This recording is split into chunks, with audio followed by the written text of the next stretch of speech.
আসসালামু আলাইকুম। আপনারা দেখতে পাচ্ছেন যে ওএসবি এর সভাপতি মোহাম্মদ রুকনুজ্জামান সাহেব নিজ হাতে বাজার সামগ্রী আনলেন। এই দেখেন, বসেন, আপনি এখানে বসেন, আপনি বসেন, সমস্যা নেই, আপনি বসে হচ্ছেন।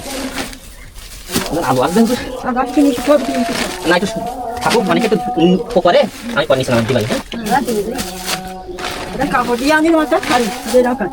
শাড়ি লাগবে, লাগবে শাড়ি দরকার এক কান।